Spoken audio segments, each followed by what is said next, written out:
Assalamualaikum warahmatullahi wabarakatuh. Alhamdulillahirrabbilalamin. Wabihi nasta'inu ala umuri din wa din wa ala ahlihi wa sahbihi ajmain amma ba'du. Yang saya hormati pada Ibu dosen pengampu mata kuliah Sejarah Peradaban Islam Modern, yaitu Ibu Zahratus Saidah MAPD, yang saya banggakan kepada teman-teman sekalian. Perkenalkan, nama saya Husnawatimah, perwakilan dari kelompok 1 akan memimpin acara diskusi kita pada pagi hari ini. Alhamdulillah, hari ini kita akan melanjutkan perkuliahan kita, yaitu penyampaian materi dari kelompok 1 oleh saudara Suci Nurul Fadilah, Muhammad Irsyad, dan yaitu saya sendiri. Selanjutnya, susunan acara pada diskusi kita adalah pembukaan, penyampaian materi, sesi tanya jawab, masukan atau arahan dari dosen pengampu, dan penutup. Memasuki susunan yang pertama, yaitu pembukaan, marilah kita mulai perkuliahan pada hari ini dengan bersama-sama membaca basmalah. Bismillahirrahmanirrahim. Acara yang kedua adalah penyampaian materi dari kelompok pertama, yaitu pada saya sendiri. Dipersilahkan. Baik, langsung saja. Apa itu sekularisme? Sekularisme merupakan suatu pemahaman atau ideologi bahwa sebuah institusi, badan, atau negara harus dipisahkan dari agama. Dan yang kedua itu latar belakang adanya Turki modern. Adanya Turki modern dipengaruhi oleh paradigma modernisasi abad ke-20 yang ingin menghilangkan pengaruh Islam yang pernah tertanam dalam gerakan reformasi abad ke-19. Negara Ottoman dideklarasi sebagai Republik Turki pada 19 Oktober 1923 sesuai dengan keputusan Majelis Nasional Agung, sehubung dengan diangkatnya Mustafa Kemal sebagai presiden. Mungkin itu saja yang dapat saya sampaikan. Terima kasih. Kurang lebihnya mohon maaf. Terima kasih disampaikan. Langsung saja pada pemateri kedua, yaitu saudara Muhammad Irsyad. Dipersilakan. Bismillahirrahmanirrahim. Assalamualaikum warahmatullahi wabarakatuh. Perkenalkan, nama saya Muhammad Irsyad Maduni dengan NIM 1908101565. Dan sini saya dari kelompok kelompok pertama ya. Nah, di sini saya akan menjelaskan tentang siapa pendiri Turki modern ya, sebagai pendiri Turki modern. Nah, baik, langsung saja. Nah, di sini jelaskan bahwa pendiri Turki modern itu ialah ialah Mustafa Kemal Atatürk. Siapa itu Mustafa Kemal Atatürk? Nah, Mustafa Kemal Atatürk ini lahir di Salonika, salah satu kota besar di Yunani, pada tahun 1881, dan wafatnya itu pada tahun 1938 di Istanbul. Nah, ayahnya bernama Ali Reza, merupakan seorang pegawai pada salah satu instansi pemerintahan. Nah, ibunya itu bernama Zubaidi Khanin, merupakan seorang wanita yang memiliki perasaan yang halus dan rajin beribadah. Nah, ibunya menginginkan Kemal menjadi orang yang tahu beragama, yang taat beragama, mengikuti jejak keluarganya, yaitu menjadi seorang hafiz atau hoja ya.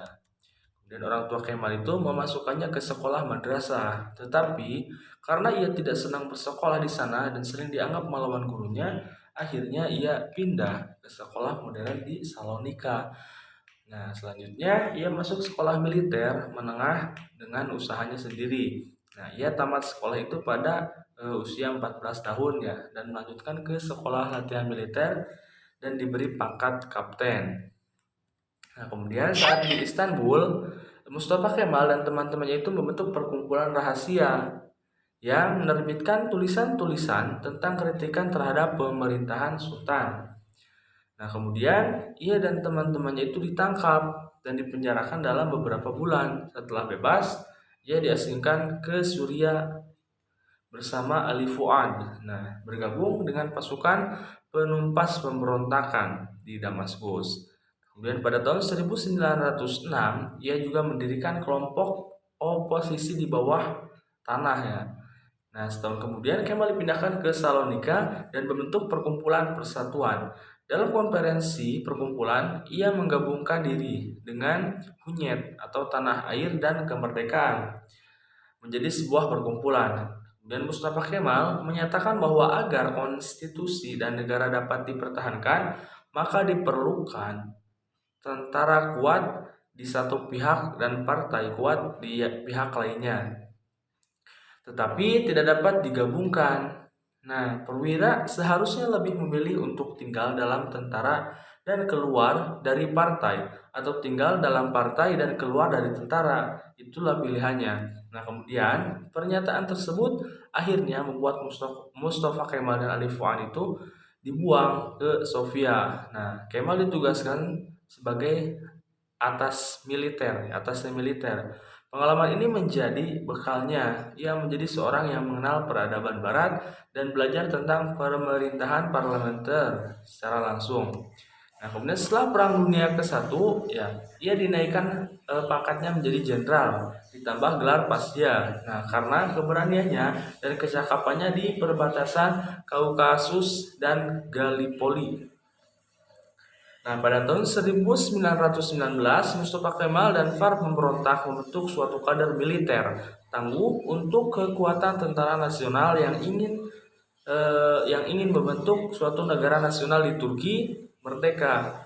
Nah, pada tahun 1920, Mustafa Kemal mendirikan National Assembly atau Dewan Nasional di Ankara. Nah, ia menyatakan bahwa praktik kenegaraan paling mendasar adalah pemerintahan rakyat. Nah, setahun berikutnya dalam Law of Fundamental Organization dikatakan bahwa penguasa merupakan perwakilan rakyat. Nah, Mustafa Kemal dan teman-temannya bergerak secara terus-menerus dan perlahan-lahan mengetahui, bahkan menguasai situasi. Nah, Kemal mengadakan serangkaian informasi radikal. Akhirnya sekutu dengan terpaksa mengakui keberadaan Kemal dan teman-temannya sebagai penguasa de facto dan de jure. Nah, di Turki dengan penandatanganan perjanjian Lausanne pada tahun 1923. Saat itulah kemerdekaan Turki diakui secara internasional. Nah, kemudian Mustafa Kemal itu menjadi presiden pertama Republik Turki. Nah, dia ingin mengubah identitas Turki menjadi negara modern yang lebih maju dan dapat bersaing dengan negara-negara barat. Seperti negara-negara Eropa dan Amerika, ia mengubah suatu tatanan politik, ekonomi, dan sosial yang membawa Turki itu menjadi negara yang modern. Nah, perubahan radikal terjadi setelah Turki menjadi negara yang sekuler. Islam tetap diakui sebagai agama mayoritas penduduknya, tetapi jelas-jelas dipisahkan dengan negara. Negara bukan agama. Nah, pemahaman tersebut membawa beberapa perubahan yang terjadi di Turki. Akhirnya Mustafa Kemal itu diberi gelar Ataturk pada tahun 1934.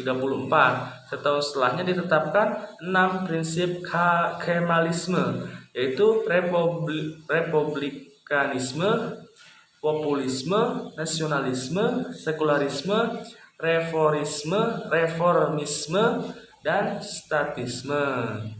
Nah, itulah barangkali yang dapat saya sampaikan. Kurang lebihnya mohon maaf. Tutup billahi taufiq wal hidayah. Wassalamualaikum warahmatullahi wabarakatuh.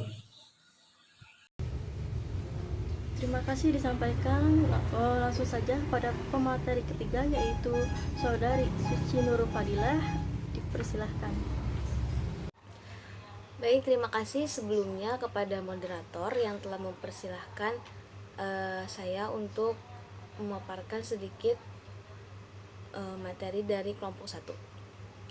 Nah, yaitu yang pertama ada 6 prinsip terkait Kemalisme. Jadi prinsip-prinsip ini diadakan setelah Ataturk atau Mustafa Kemal ditetapkan sebagai presiden Turki pertama.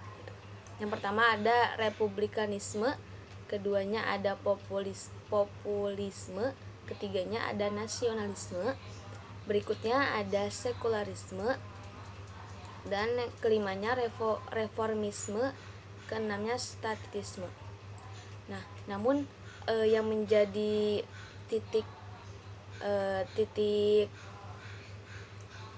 pembahasan kita itu sekularisme. Kenapa? Karena sekularisme ini tuh benar-benar yang menonjol dan dominan pada masa Ataturk atau Mustafa Kemal kayak gitu.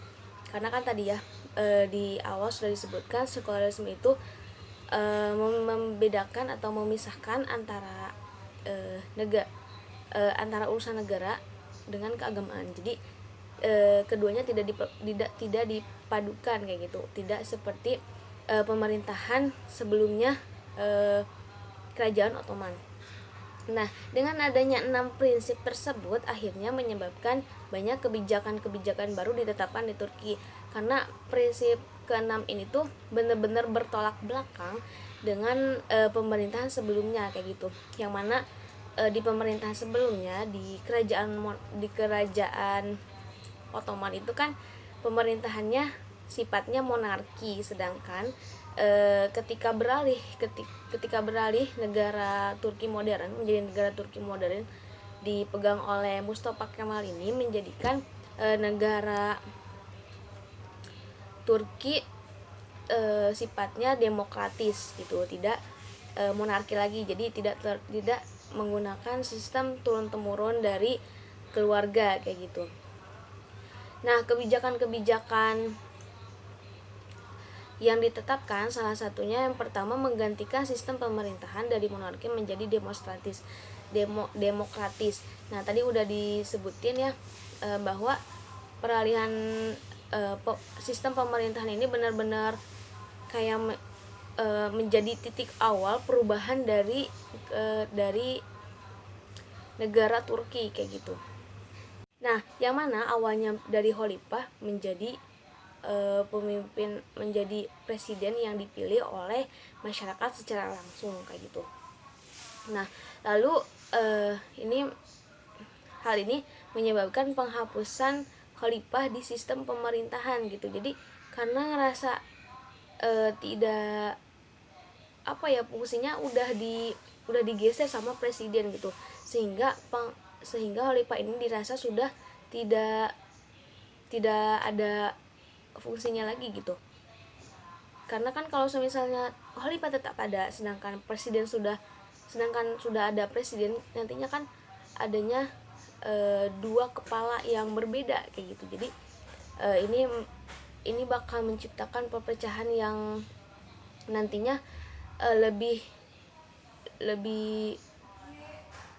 rumit lagi gitu, sehingga si khalifah ini, jabatan khalifah ini dihapus di pemerintahan. Lalu yang ketiganya merubah asas hukum negara menjadi negara hukum. Kan awalnya asas negara ini disangkutkan terhadap Islam ya gitu, hukum syariat. Nah, tapi ketika Ataturk menjabat, si hukum yang digunakan di negara tersebut yaitu hukum yang diambil dari negara-negara barat gitu. Jadi yang awalnya hukum syar'i itu benar-benar dihilangkan. Lalu yang keempatnya, pemisahan agama dan negara meliputi pendidikan, hukum dan budaya. Tadi ya telah disebutkan di awal bahwa pada masa Turki modern ini antara urusan negara dan agama itu benar-benar dipisahkan gitu. Salah satunya yang benar-benar menonjol yang pertama pendidikan. Nah, yang awalnya pendidikan itu sifatnya campur aduk gitu, maksud tuh dari mulai pendidikan, jadi pendidikan agama sama pendidikan sosial itu benar-benar dicampur aduk. Nah, ketika Ataturk ini menjabat itu benar-benar dihilangkan kayak gitu. Terusnya hukum, kan tadi udah disebutin, hukum yang mulanya menggunakan hukum syariat dirombak menjadi negara hukum yang kiblatnya ke barat kayak gitu. Lalu kemudian budaya.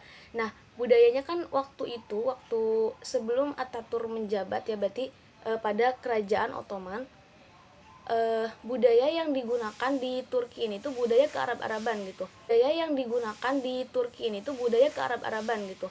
Mulai dari pakaian, ya pakai cadar, kemudian laki-lakinya menggunakan ikat kepala kayak gitu.